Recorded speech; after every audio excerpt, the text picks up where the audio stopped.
السلام عليكم ورحمة الله وبركاته.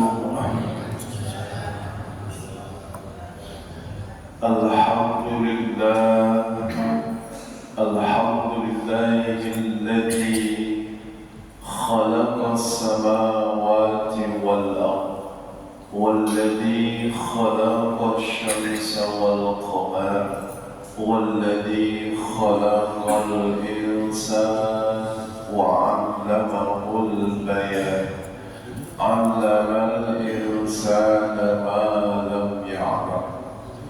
أشهد أن لا إله إلا الله وحده لا شريك له ونشهد أن سيدنا محمدا عبد الله ورسوله. اللهم صل وسلم وبارك على سيدنا وحبيبنا وشفيعنا وقرة أعيننا رسولنا محمد صلى الله عليه وسلم. اللهم صل وسلم وبارك عليه. فقال الله تعالى في القرآن الكريم: أعوذ بالله من الشيطان الرجيم. الذين آمنوا وهاجروا وجاهدون في سبيل الله بأموالهم وأنفسهم أعظم درجات عند الله فأولئك هم الفائزون. صدق الله العظيم. Ibu yang salehah, bapak yang saleh, yang semuanya mudah-mudahan dirahmati dan diridhai Allah Subhanahu wa Ta'ala. Rasa syukur kita kembali bertemu dengan tahun baru Islam. Hari ini kita sudah memasuki 12 Muharram 1448 Hijriah. Tentu kita berharap tahun ini akan menjadikan kita bisa memanfaatkan momentum-momentum terbaik untuk mendapatkan keberkahan umur, rezeki, ilmu, semakin taat kepada Allah, semakin dekat kepada Allah, semakin sayang kepada keluarga. Dan kalau ini kita dapatkan, harapan kita juga Allah akan berikan hidayah kepada para petinggi-petinggi negeri ini, pejabat-pejabat negeri ini, agar mereka malu kepada Allah ketika mereka mengkhianati jabatan yang diamanahkan kepada mereka. Amin.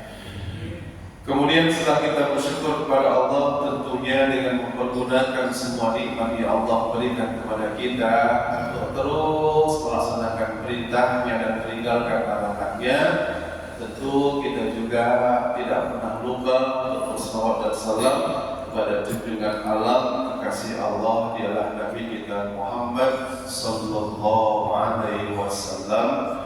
Allahumma salli wa sallim wa barik alaihi. Ibu bapak rahimahullah, berbicara tentang tahun baru Hijriah, tentu taklah pernah bisa lepas dengan kata hijrah. Hijrah itu secara bahasa artinya pindah.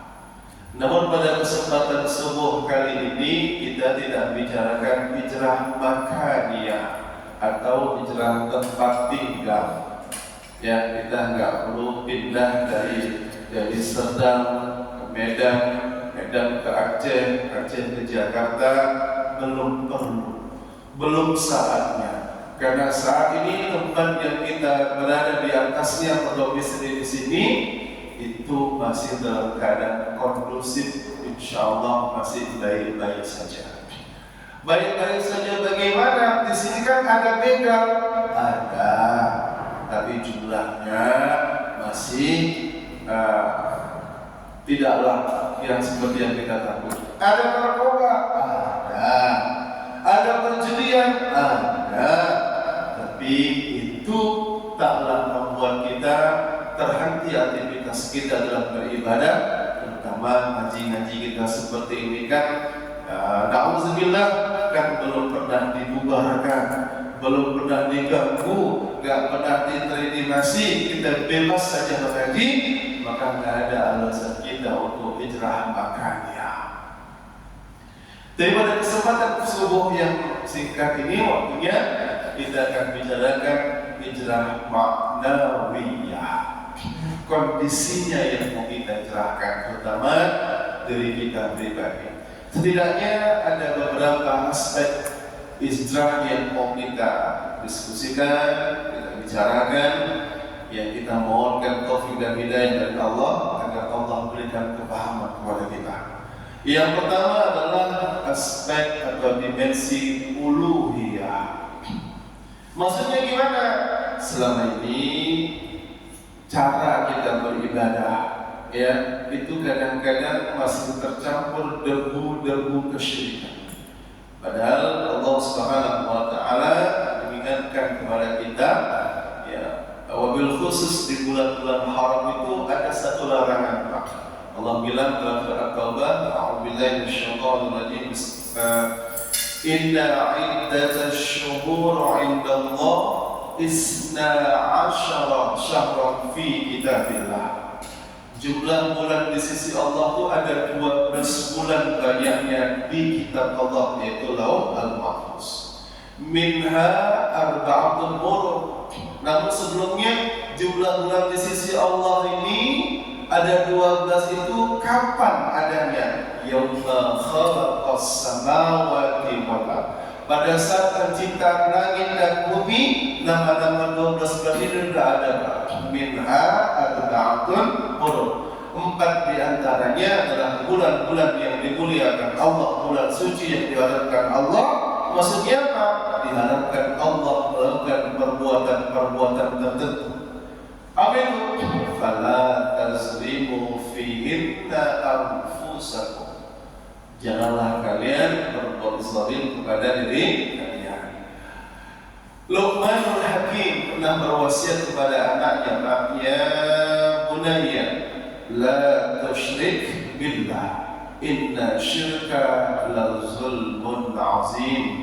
Wahai anakku, janganlah kalian menyekutukan Allah. Sebab apa? Karena menyekutukan Allah itu dosa yang amat sangat besar. Sebelum kita bicara tentang kezaliman, tentang kesyirikan yang berkaitan dengan tauhid uluhiyah itu, Pak, dengan dimensi uluhiyah ini, Pak, sedikit ya, Pak, ada alasan kenapa Allah turunkan surat At-Taubah yang menyatakan jumlah bulan di sisi Allah itu ada 12. Sejarah mencatat beberapa waktu yang lalu orang-orang Romawi dengan kalender Julian mereka, dengan Georgian mereka, itu kalau datang ke tanah Arab, ke Timur Tengah, itu mereka selalu saja salah perhitungan tanggalnya, Pak. Kenapa? Karena jumlah bulan di sisi mereka itu cuma 10. 10 bagaimana? Iya, enggak 12. Dari mana? Dari Maret, April, Mei, Juni, Juli sampai Desember. Kok bilang kayak gitu? Ya kita buktikan aja sejarah. Sekarang siapa yang punya handphone, punya paket, kita googling, Pak. Desember, saya tanya, Desember itu bulan berapa ya, Pak? Bulan? Karena kita kan bulan 12, karena memang kita sekarang pakai itu. Sekarang kita coba googling, Pak. Desember itu dari kata apa? Dari bahasa Latin artinya desem desi. Itu artinya 10, Pak. 1 desimeter berapa? 10 atau 12? 10. Desimeter, dekade, desa itu artinya 10. Di bawah Desember itu ada November, dari kata novum, nova artinya 9. Di bawah November ada Oktober, dari kata okta itu artinya 8. 1 oktav itu 8. Do, re, mi, fa, sol, la, si, do, 8. Yang lebih jelas sekali, Pak, yang kita tidak peduli kan, Pak, yaitu bulan September. September itu dari kata sabta yang kerja di pemerintahan, tahu lah itu Pak. Sabta pesona berapa butirnya Pak? 7. Sabta marga 7 ya kan Pak? Kalau kita balikkan ke bahasa Arab itu juga Pak, sab'ah. Bahasa Inggrisnya 7, bahasa Indonesianya sabtu. Ayo, mau kita ikannya apa lagi itu? Kalau orang Cina bilang Paiji, Paisa, Paisi, Paila, ya, dari Pak Mei, itu semua pakai hitungan hari Pak. Hari pertama Ahad, hari kedua Isnin, Senin kata kita sekarang. Kemudian Selasa, Arba'ah, Rabu, Khamsah, Kamis. Tapi untuk hari ke-6 Allah pilihkan katanya Yaumil Jum'ah. Artinya jamaah berkumpullah kita umat Islam ini minimal sepekan sekali, yaitu di hari Jumat. Hari ketujuhnya Sabtu Sabah. Orang Yahudi bilang Sabat. Jadi terus ke bawah sampailah kepada bulan Maret itu. Lalu mereka tambahilah nama dewa mereka, dewa Janus dan Februari. Maka barulah bulan-bulan yang dari mereka jadi 12 bulan. 7 abad lamanya, dari mulai Al-Muharram sampai Zulhijjah menguasai dunia. Jadi mereka nggak mau kalah Pak. Mereka terus propaganda mereka terus segala macam, akhirnya tenggelam. Ada masa kemandekan peradaban Islam.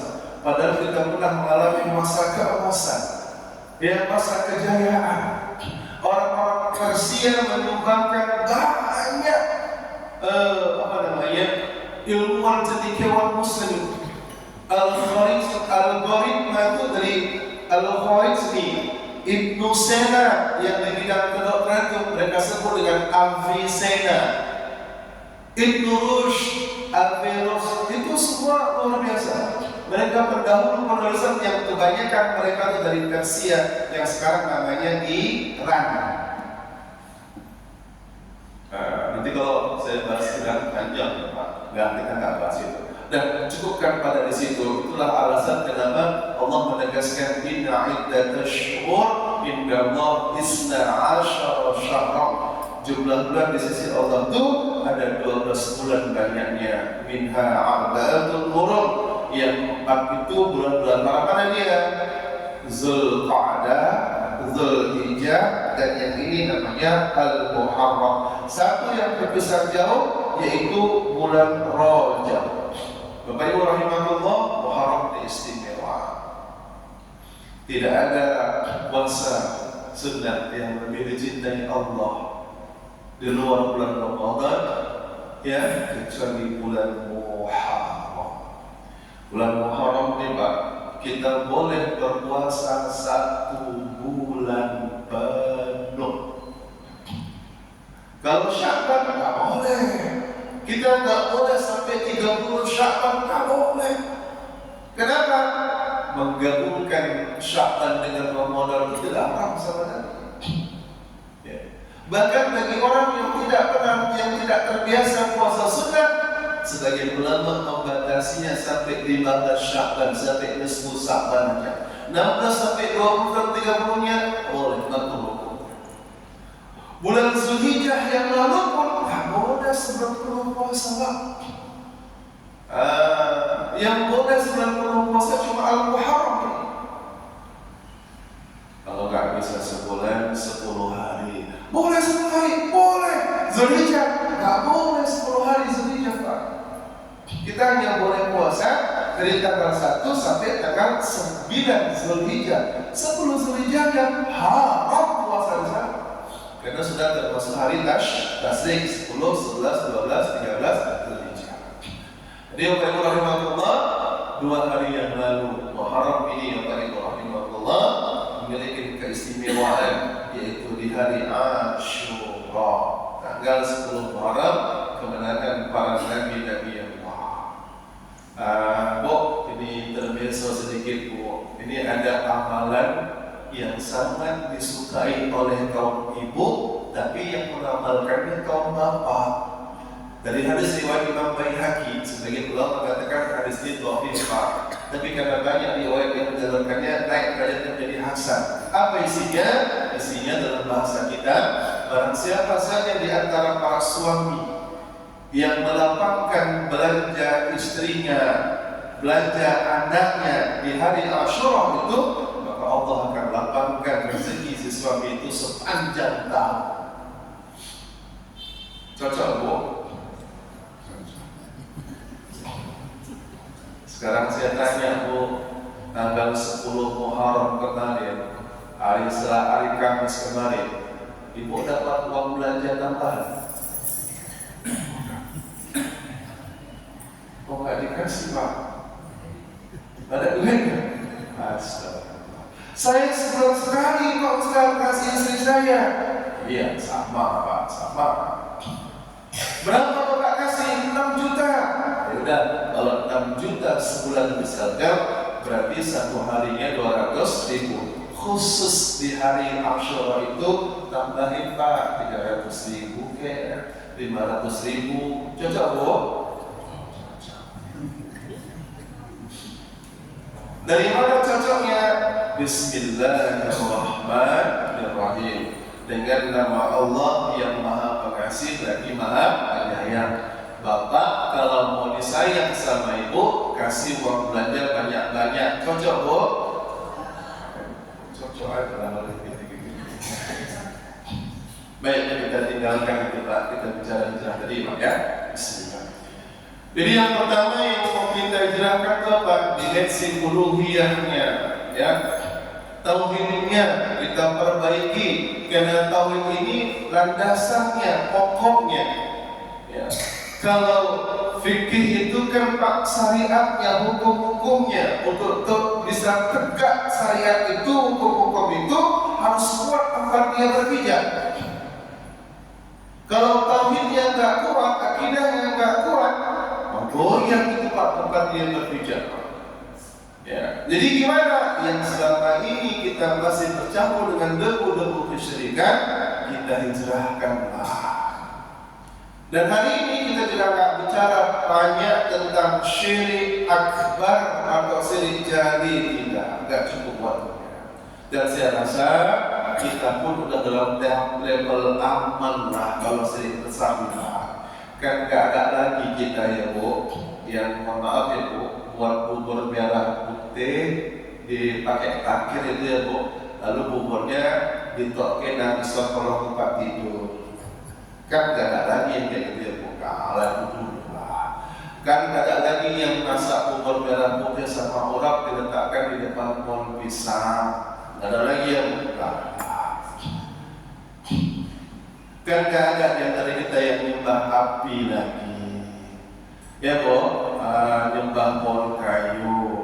Kalau nyembah makanan masih ada nggak, Pak? Kayaknya masih ada ya, Pak. Itulah yang kalau libur anak sekolah masih terus dikasih makan. Dan pokoknya itu.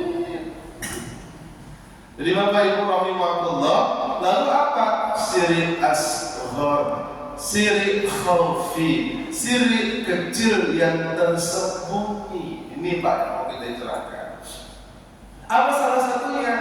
Riya. Riya. Kalau bahasa orang Medannya pamer. Kenapa pamer dianggap syirik? Iya, karena masih menduakan Allah dalam ibadahnya. Kalau bicara pamer, bicara riya, dilihat orang, memang akhir zaman ini amat sulit kita lepaskan diri dari riya kalau untuk hal yang berkaitan dengan kerjaan. Mohon maaf Pak, kalau kita mengantarkan anak sekolah kita ya, di tempat-tempat tertentu, kan pagi-pagi kita lihat ya Pak, ada yang kerja. Ya nggak apa-apa. Kenapa? Itu laporan kerja, bukti kerja. Kalau nggak difoto nanti dia kerja, nggak cair gajinya. Saya pun selaku kepala sekolah begitu. Saya bilang sama guru yang saya pimpin, Bu, bukan saya nggak percaya sama ibu ngajar, percaya. Tapi buatlah video pembelajaran murid yang baik-baik. praktek baik itu divideokan, difoto, dokumentasikan sebagai laporan. Kenapa? Kita nggak bisa lepas dari itu, Pak. Ya, sebagai laporan. Tapi untuk pribadi kita, ibadah yang sunnah ini, tolong perbaiki. Ya, kalaulah kita bisa rapi kali menutupi celah aib dosa kita, kesalahan kita, kemaksiatan kita, keburukan kita, bisa kita tutup rapi, itu bagus. Sehingga apa? Orang selalu mandang kita mulia, padahal gak hebat-hebat kali kita, Pak. Gak mulia-mulia kali kita, Pak. Karena kita tutup-tutupin dan kita mohon sama Allah menutupinnya dalam setiap surat kita, Pak. Wajburni, tutupin aibku, dan Allah tutupin aib kita. Coba Allah buka aib kita juga. Oh ya Allah, malulah kita. Jangankan orang lain, mungkin anak dan keluarga kita pun gak lagi hormat sama kita, Bapak Ibu. Dan kenyataannya kita masih dihormati orang, disanjung orang. Kenapa? Karena masih rapi betul aib itu kita tutupi. Itu bagus ya, bagus-bagus saja. Tapi alangkah lebih bagusnya ketika kita bisa menutupi aib kesalahan kita dengan rapi sehingga orang nggak tahu. Alangkah lebih bagusnya kalaupun kita bisa menutupi amal-amal soleh kita dari pandangan mata manusia. Itu jauh lebih bagus. Tapi ini berapa?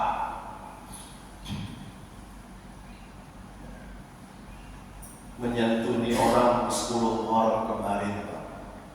Ya, kasih beras, kasih sembako, kasih apa?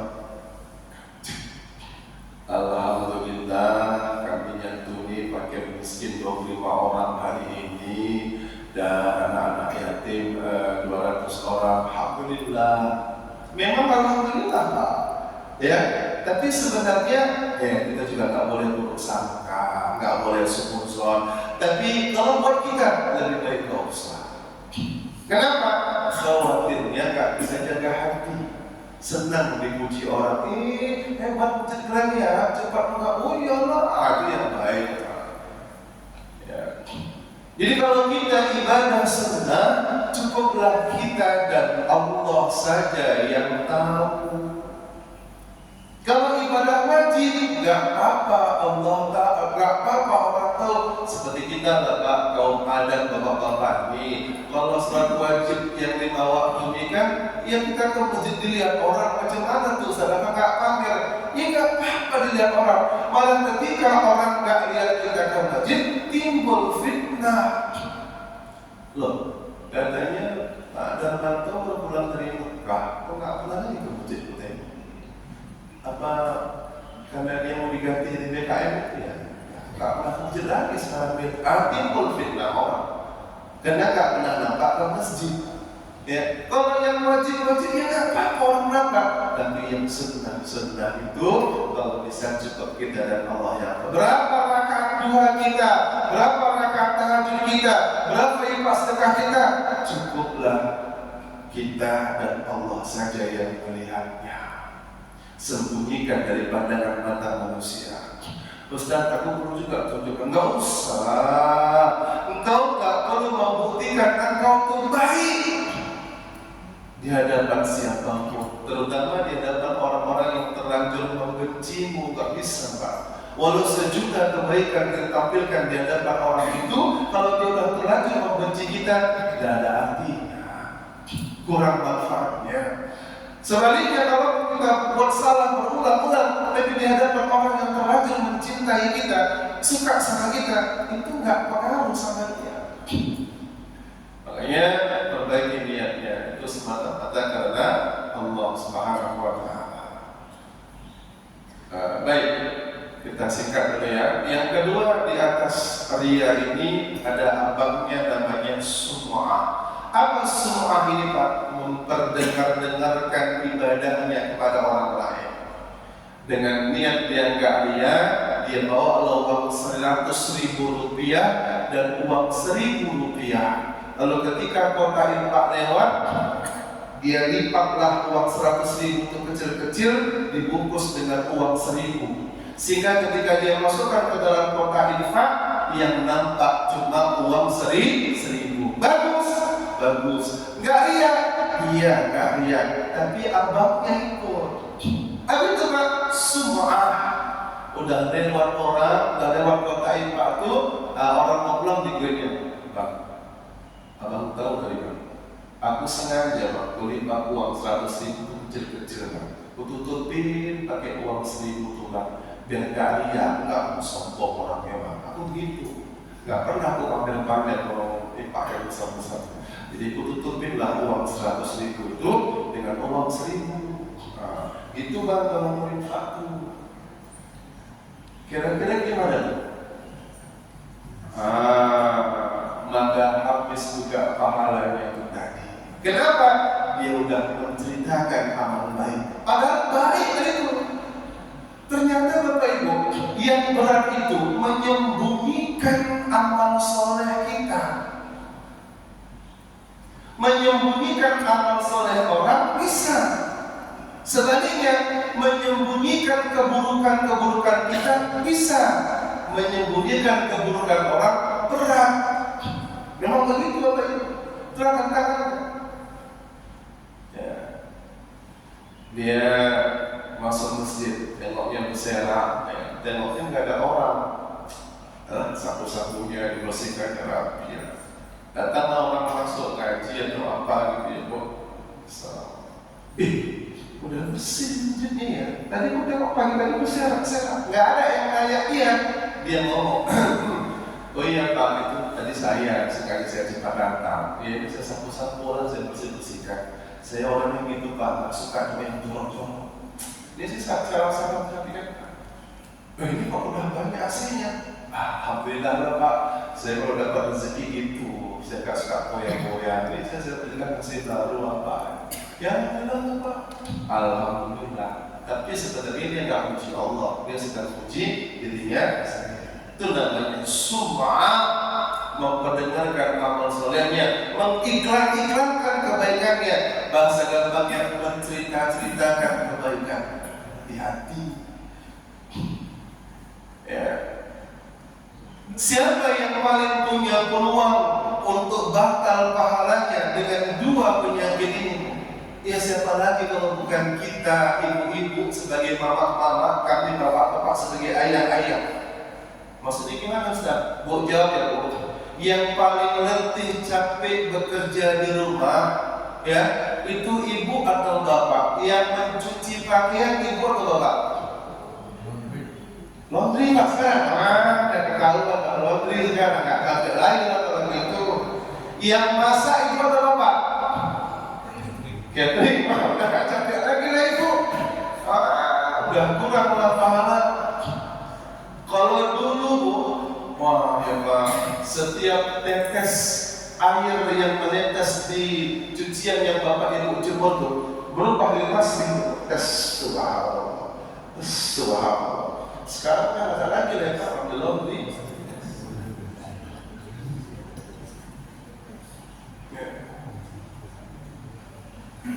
Dulu kan masih gini Pak, giling cabai dulu ya. Sekarang kan udah kurang pahala ibu-ibu sekarang.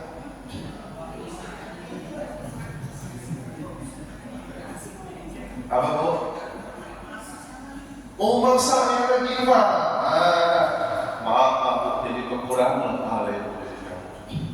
Gara-gara saya. Maaf saya.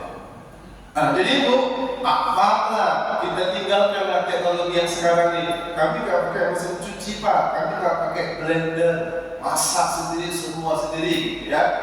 Ibulah yang paling ngerti, yang masak, yang nyuci, yang gosok, yang ngepel, bersihkan rumah. Bahkan lebih sering ibu yang mengantar jemput anaknya ke sekolah. Tapi ketika dibuka catatan amal Pak, mana ya Allah? Mana yang hilang pahalanya, habis pahala. Kok bisa gitu? Allah uji dia dengan anak yang bertingkah. Akhirnya gak tahu. Kau kalau gak bapak yang nyuci tiap hari kayak gini yang sekarang mama nyuci bapak semua bapak. Kok bisa apa kau? Habislah pahalanya semua. Kau bangun terpulang gak? Dapat gak tuh bapak yang masak semua bapak semua mama. Habislah semua.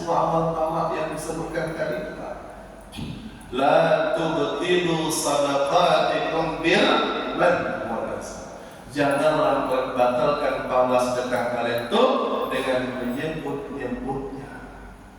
Kita pun itu Pak, sama kata ayah-ayah. Kamu ya, kalau nggak nama ayah kau yang dijual kemana-mana, apa laku kau terima orang? Ayah pagi siang sore malam kerja untuk kalian semua. Sekarang kayak gini balasan kalian. Wah, habis tuh pahala. Yang ngangkat anak, adopsi anak, kalau nggak ikhlas, sayang. Dari kecil diurusi, tahu-tahu pas remaja ngelawan. Kau ya, kalau nggak kami dulu berdua, ngangkat kau dari pantai asuhan, bisa apa kau? Sekarang kau lawan sama bisa. Bertanya pun jaga niat ya Bu. Ustaz, boleh tanya Ustaz? Boleh, silakan. Gini loh Ustaz, sejak ngaji ini kan Ustaz, alhamdulillah Pak Ustaz, saya 30 tahun nikah, apa nggak tinggal sholat Ustaz? Nikah sombong ya Bapak Ibu ya. Udah 30 tahun saya nggak pernah tinggal tahajud loh Pak Ustaz. Yang Ibu tanya apa? Ini Pak Ustaz, 30 tahun tuh kadang-kadang awak witir, kadang nggak, gimana tuh Pak Ustaz? Pertanyaannya bagus. Boleh bertanya? Boleh. Yang dijaga tadi informasi 30 tahunnya nggak bisa makan. Yang 30 tahunnya itu simpel. Cukup tanya, Ustaz, kalau kita sholat tahajud nggak witir gimana ya? Itu nggak apa-apa ya. Yang 30 tahunnya itu simpel. Nanti apa? Bisa rontok pelannya. Kenapa? Karena Allah nggak mau diduakan dengan perhatian makhluknya. Wa ma umiru illa liya'budullaha mukhlishina lahud. Kau nggak diperintahkan beribadah kecuali hanya mengkhaliskan, memurnikan. Ini al-ma'ul khalis, air yang khalis, yang murni, yang belum tercampur. Kalau yang ini udah nggak khalis lagi. Ini namanya teh manis ya Bu.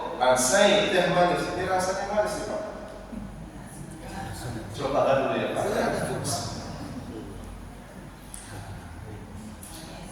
Alhamdulillah, macam manis jeruk gitu lah. Ini Bapak Ibu rahimahullah, murni bersih, nggak mau tercampur. Ibu Bapak izin ya Pak. Pernah nggak sesekali merasa dadanya sesak, rasa sempit gitu? Pernah nggak? Sering? Buang yang dua ini. Kenapa dada kita terasa sempit? Karena ada yang lain di hati kita selain daripada Allah. Coba yang ada cuma Allah, lapangnya dada kita. Tapi karena ada yang lain yang kita pikirkan lebih banyak, lebih kuat daripada Allah, rasa sesak dadaku, rasa sempit dadaku.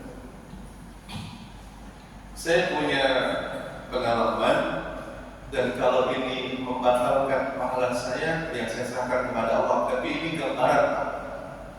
Ketika dapat kabar teman kami sakit, dibawalah ke rumah sakit Adam Malik. Kalau sebagian orang binjai dulu Pak, dengar saudaranya masuk rumah sakit Adam Malik, itu rasa khawatirnya tinggi. Terus nggak suwi dari itu, terus cepat. Curiganya kayak gitu Pak, Pak. Saya pun berangkat. Sampai saya berangkat jemput teman saya itu, dia balik juga, ya sama lah kayak kami kampung-kampung sama mana gitu ya. Lalu saya tanya, kenapa Mu'alim? Jangan dia Mu'alim. Ini Ustaz, saya diponis kena batu empedu, mau dioperasi Ustaz, mukanya pucat, lemas, disuruh segala. Saya senyum Pak. Ya, setiap orang pasti ngalamin ya namanya sehat, namanya sakit. Tapi singkat aja ya Mu'alim, mulai hari ini lepaskanlah. Apa yang dilepaskan? Lepaskan semua beban pikiran, perasaan yang pernah disakitin si dia kan. Kau ingat dia kan? Saya nggak dengar lagi. Udah, lepaskan dia, maafkan dia, lupakan masalah itu. Ingat yang baik-baik, ingat nikmat Allah jauh lebih banyak daripada yang pernah kau zalimi. Lepaskan. Mungkin dosa awak juga Ustaz, sama awak kerja sama terus. Nah, Allah itu Maha Pengampun, wallahu wasi'ul ghafur.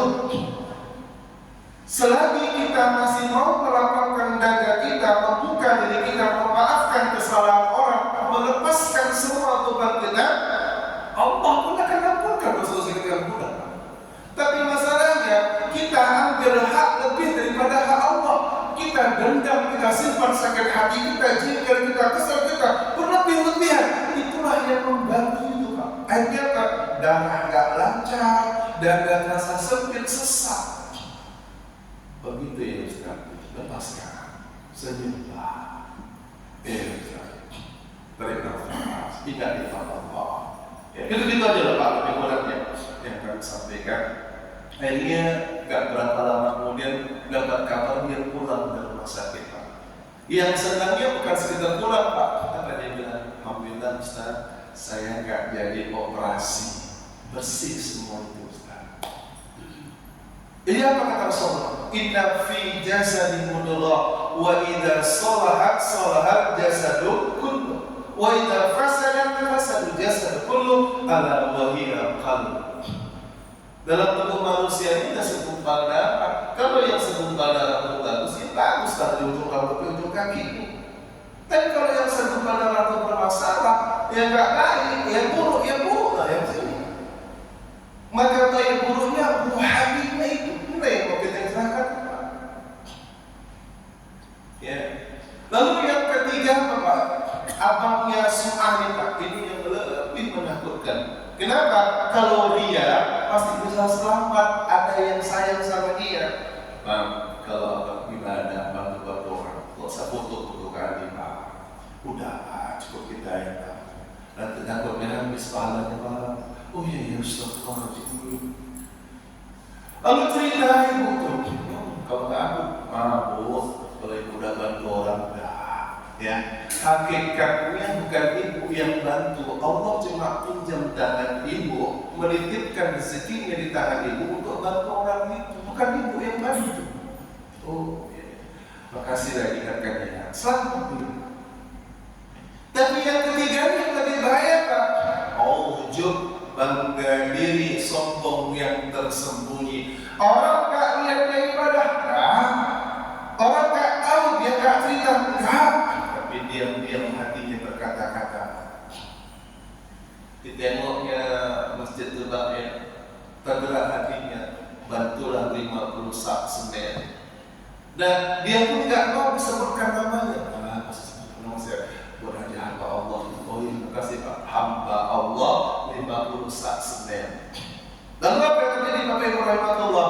Besok dia masuk masjid Pak. Sebelum masuk masjid, terlintasnya karena papan pembantu di pintu masjid. Tengoknya Pak. Hamba Allah itu dia. Hamba Allah 50 sak semen. Pak, ada mantu 2 sak.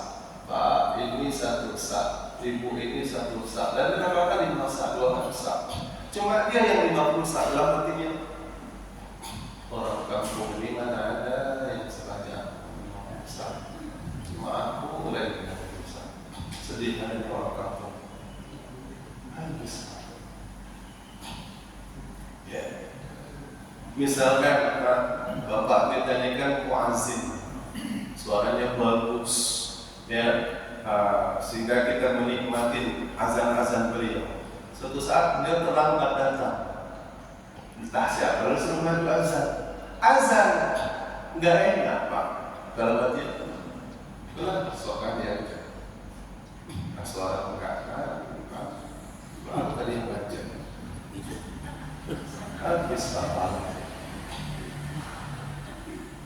Ibu di kampung-kampung selalu bawa kaifiat Yasin, itu ibu yang baca tahdirnya, baca mukadimahnya. Ibu terlambat, datang tak saya suruh baca, pakai ini pula, panjang pendeknya entah kemana, fasohnya pun gak jelas, tajuknya cerak-cerak. Ibu baru masuk dengar, ya Allah. Itulah ibu-ibu bukan mau belajar sama aku, suka-sukanya yang baca Yasin, tak cuma kemana. Mau dalam hati. Menghadiri lamaran tetangga, orang tetangga. Anak dia waktu lamaran dikasih 50 gram sama menantunya. Tetangganya cuma kasih 5 nggak kayak 50. Habis ini yang lebih bahaya. Orang nggak tahu Pak. Bukankah iblis itu ahli ibadah? Iya. Iblis juga ahli zikir? Iya. Tapi kenapa iblis dikeluarkan Allah dari surga Pak? Misqala dzarratin min kibir, karena ada kesombongan dalam diri iblis Pak. Allah nggak suka yang namanya sombong Pak. Kalau saya udah ngaji Pak, lepas kadang-kadang Pak. Kenapa ya Allah? Apa masih ada amalku yang tersisa nanti di hari kiamat ya Allah? Diam-diam hati ini ingin dipuji orang ibadahnya. Diam-diam sedekah kita ingin ditengok orang. Makanya setelah kita naik yang kedua, dimensi su'uriyah. Apa itu su'uriyah? Perasaanku pun harus dihijrahkan agar tidak kena penyakit yang 3 ini Pak. Kenapa kita harus hijrah su'uriyah? Maaf ya Pak, mungkin sebagian kita ini saya nggak berani berusaha, mungkin sebagian kita ini ibadah pun kering dari rasa, mati rasa. Sholat yang sholat, mereka yang penting sholat, harusnya pentingkan sholat di atas segalanya. Jangan yang penting sholat sehingga mati rasa. Habis salam, assalamualaikum warahmatullahi wabarakatuh.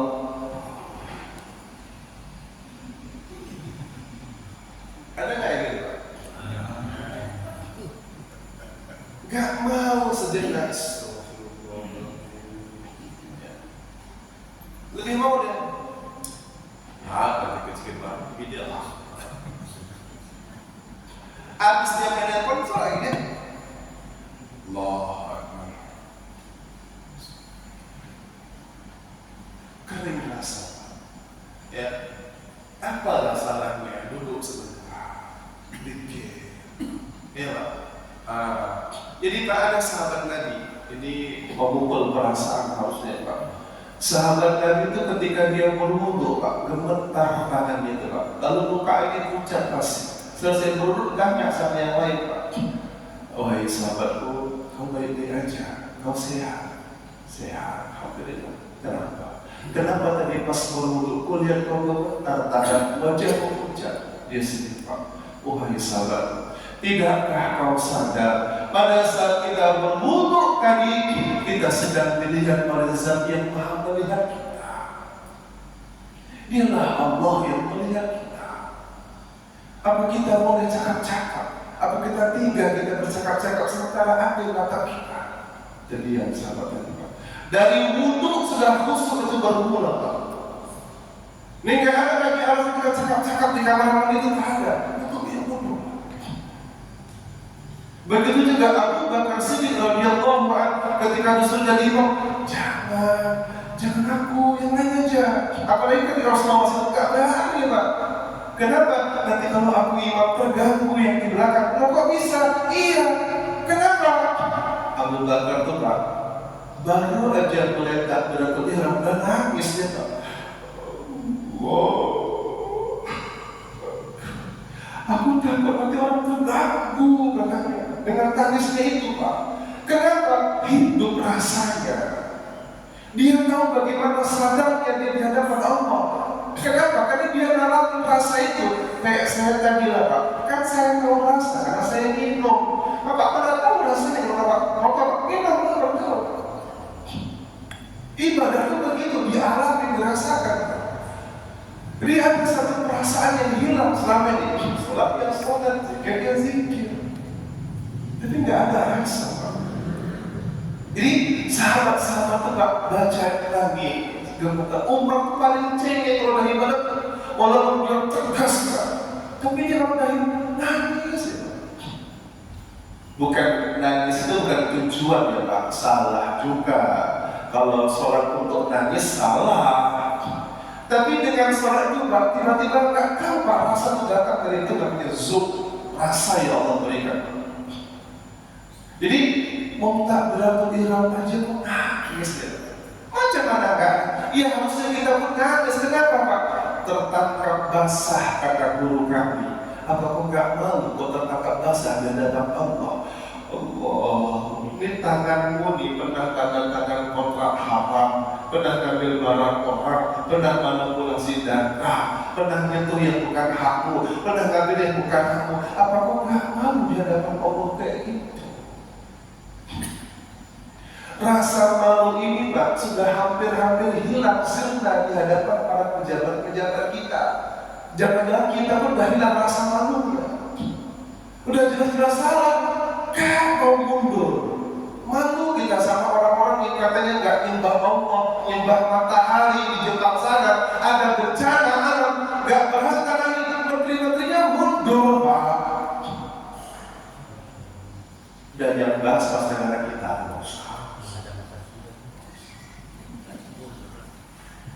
gak usah. Mereka punya rasa malu. Kok kita enggak punya rasa malu? Apa karena udah kebanyakan masuk yang haram ke tubuh ini sehingga menghilangkan rasa malunya sama Allah? Maka untuk mendapatkan rasa ini, ingatlah hadis Nabi Sallallahu Alaihi Wasallam. Ya, dalam kitab Arba'in yang hadis 40 itu jelas Pak. Hadisnya panjang, urutan nomor 2 hadis itu.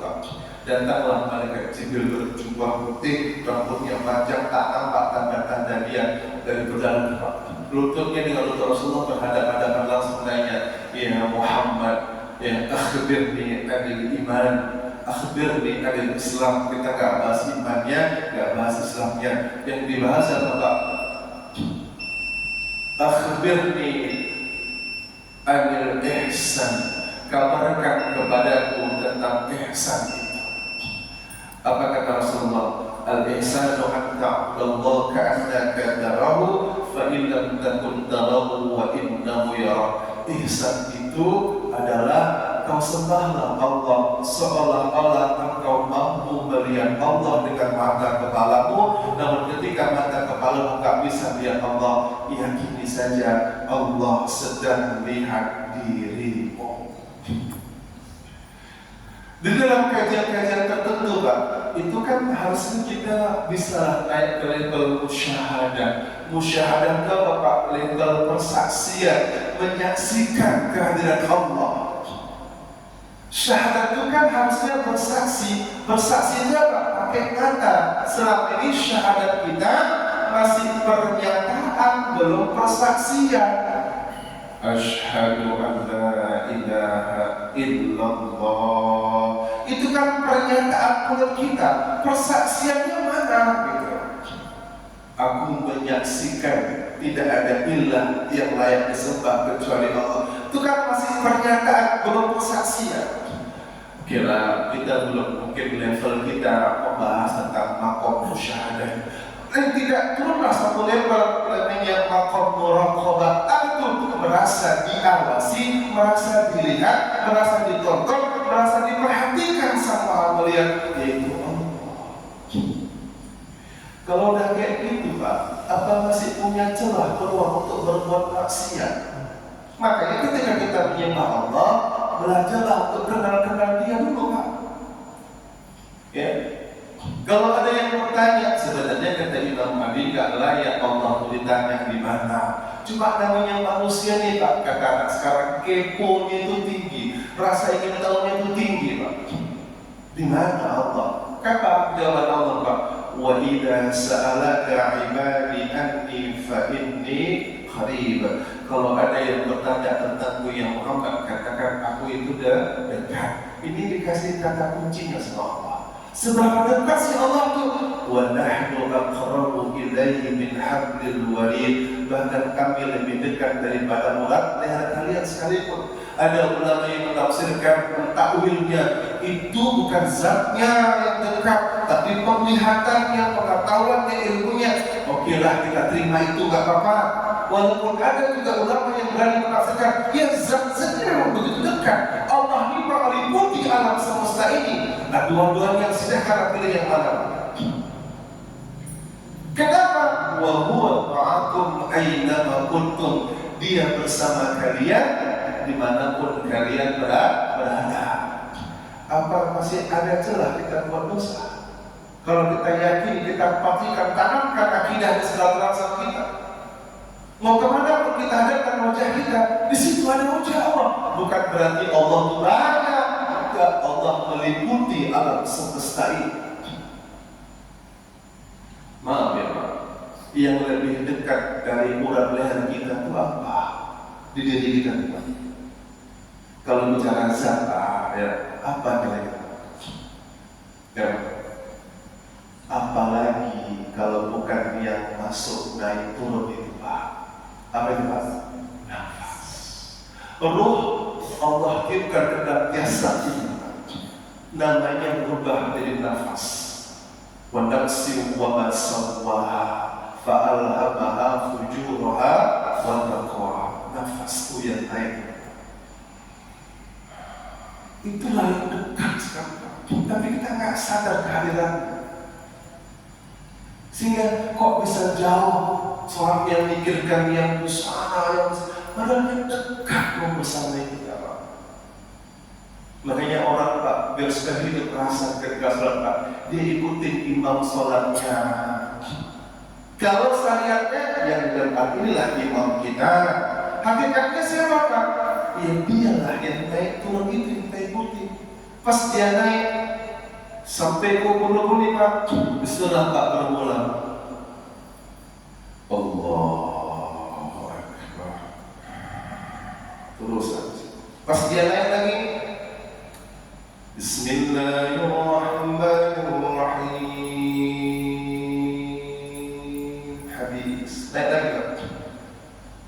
Alhamdulillahi Rabbil Alamin. Begitu seterusnya. Kalau kita ikutin imam kita, kira-kira sholatnya terasa buru-buru, gesak atau tenang Pak? Ya. Alhamdulillahi Rabbil Alamin. Terasa Pak turunnya. Kalau enggak naik lagi gimana? Inna lillahi wa inna ilaihi raji'un. Berarti dia mau pulang kepada sang pemiliknya, yaitu Allah Subhanahu wa Ta'ala. Jadi kesimpulan bentuknya kita nggak sempat bicarakan yang 3 dan 4 cukup ya. Makanya ada ulama yang coba menggunakan ayat yang asbabun nuzulnya turun ketika Hamzah bin Abdul Muthalib wafat syahid. Siapa Hamzah itu Pak? Pamannya kan? Ketika Hamzah itu Pak syahid, Pak, ya Allah, Pak, dibedah dadanya, dibongkar jantungnya, dimakan Pak. Kalau Nabi menyaksikan itu, apa nggak terasa sakit perasaan Nabi? Tapi Pak, apa hadiah? Turun ayat Pak. Ya ayyatuhan nafsul mutmainnah, hai jiwa yang tenang, irji'i ila rabbiki radiyatan mardiyah. Pulanglah kau kepada Tuhanmu dengan jiwa yang diridhoinya dan ridho kepada. Fadkhuli fi ibadi. Pulanglah kau, masuklah kau ke dalam golongan hamba-hambaku. Wadkhuli jannati. Dan masuklah kau ke dalam surga.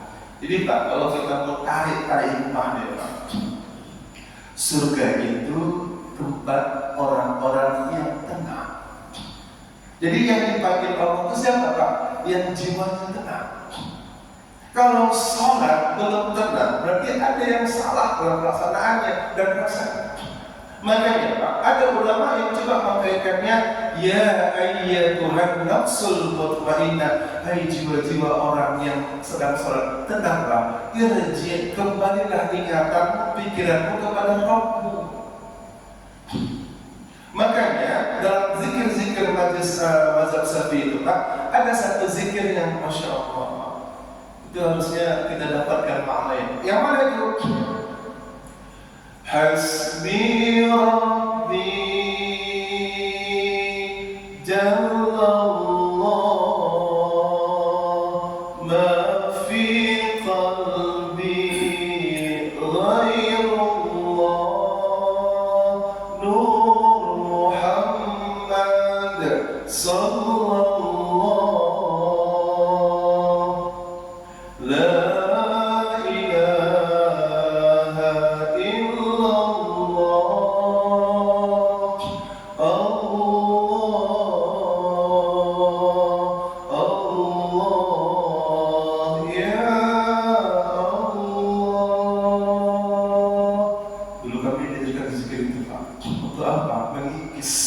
Tauhid yang ada dalam dada Pak.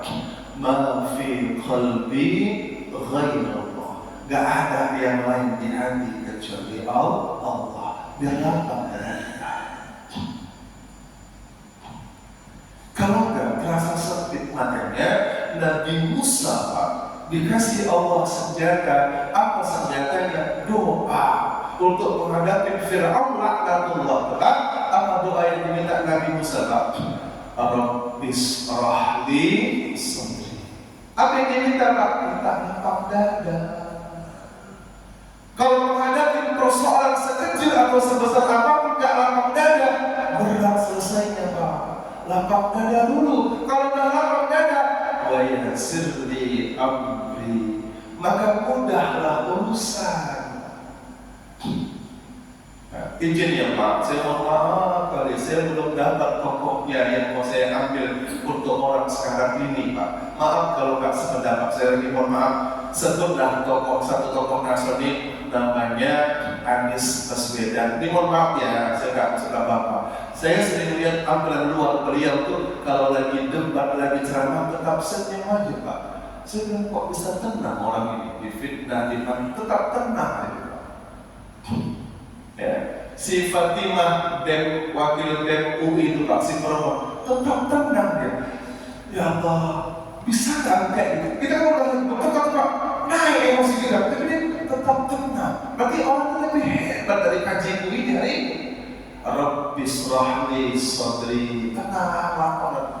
Wa yassir li amri. Lalu yang ketiga Pak, wahlul 'uqdatam min lisani. Ya Allah, lancarkanlah keluh lidahku, yafqahu qawli, agar mereka tuh paham dengan yang aku ucapkan. Sedikit pun kajinya, tapi paham, daripada banyak mereka nggak paham orang.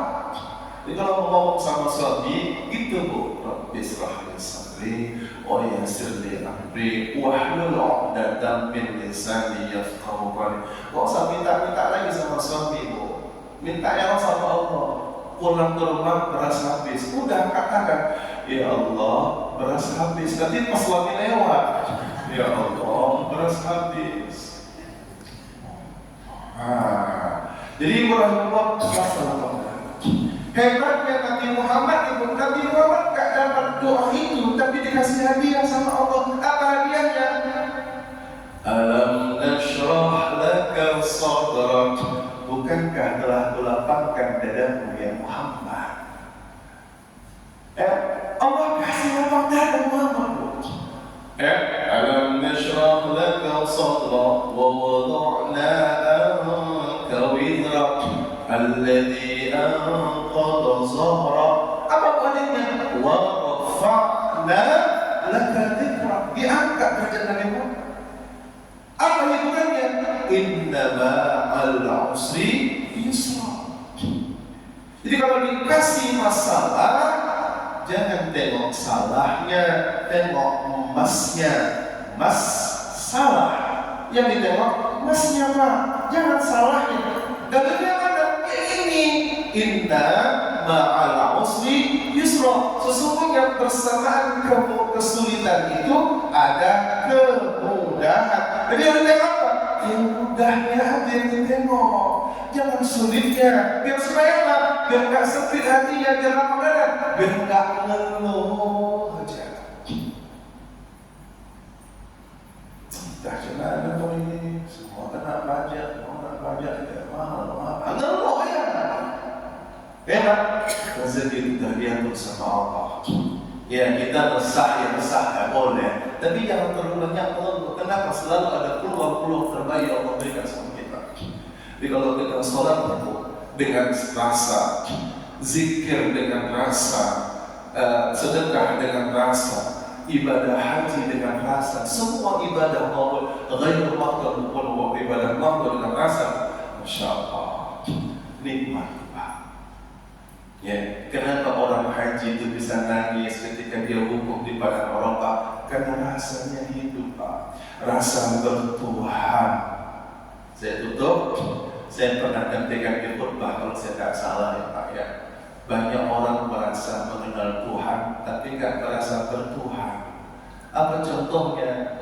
Ya, lampu hijau jalan, lampu kuning siap-siap ya Pak. Lampu merah, masa? Lampu merah. Kalau di Medan itu lampu merah, itu tanda-tanda orang yang mengaku bertuhan tapi nggak merasa miliki Tuhan. Kenapa? Nggak merasa dilihat oleh Tuhan. Malu kita Pak kalau kita keluar negeri. Apa kata mereka?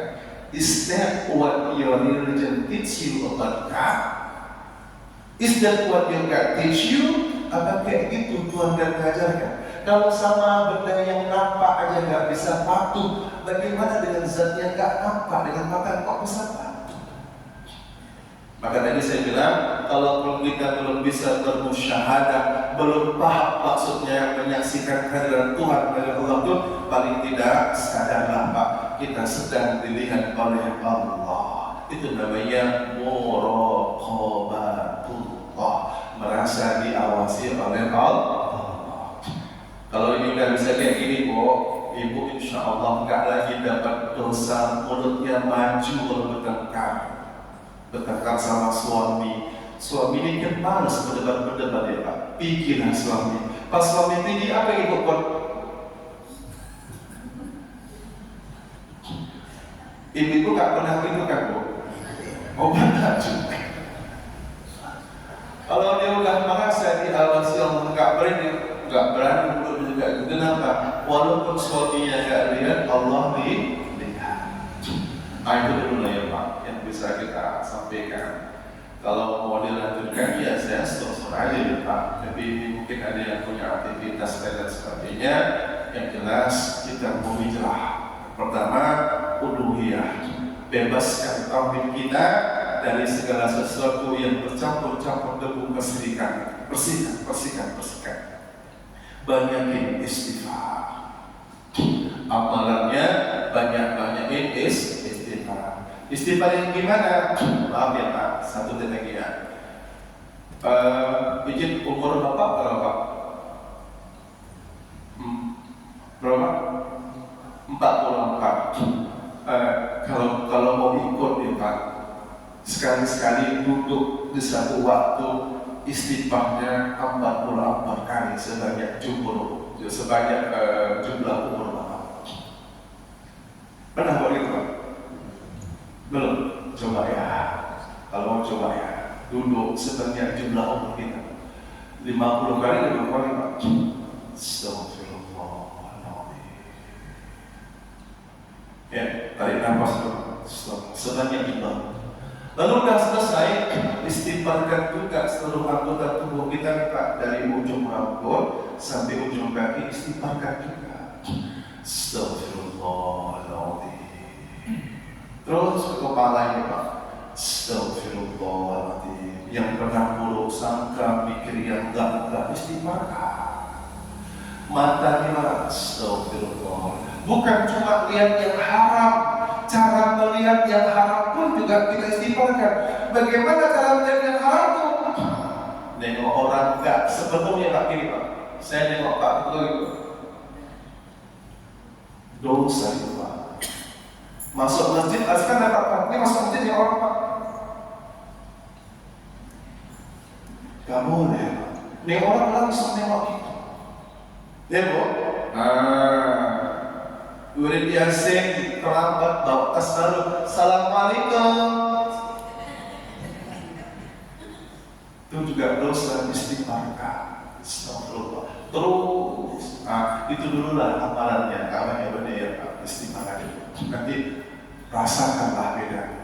Ya, rasakan bedanya dan hidup rasanya. Wallahu a'lam bishawab. Yang ketiga yang keempat judulnya dimensi sulukiyah dan dimensi maliyah atau fikriyah, itu tahapan-tahapan. Itu Bapak Ibu rahimahullah, dua itu saja yang kita jelaskan. Semoga Allah berikan kepahaman kepada kita.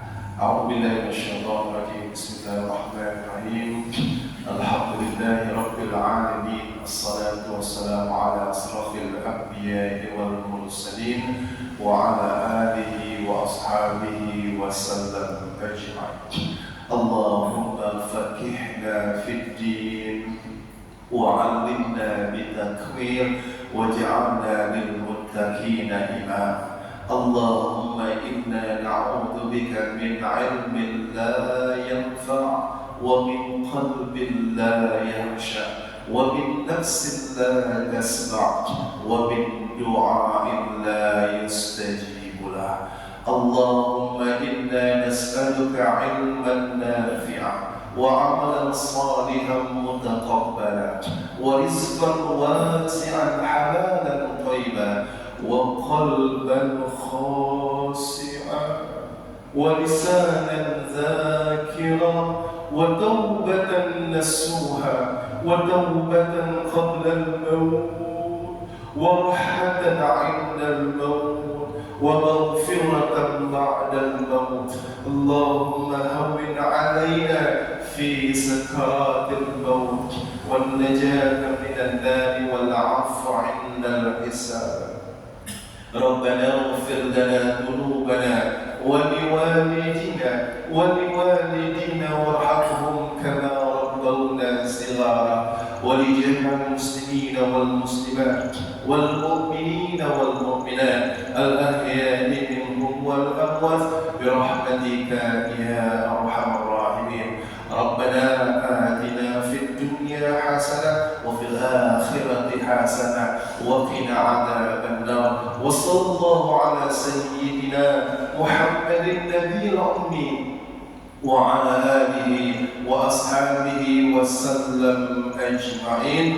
سبحانك اللهم وبحمدك نشهد أن لا إله إلا أنت نستغفرك وأتوب إليك والحمد لله رب العالمين.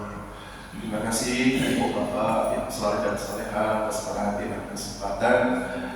Mohon maaf saya atas segala khilaf yang salah. Semoga Allah Subhanahu wa taala meridhoi pertemuan kita, mengampuni semua dosa-dosa kita, mengangkat derajat kita dan mengabulkan hajat-hajat kita. Amin ya rabbal alamin. Assalamualaikum warahmatullahi wabarakatuh.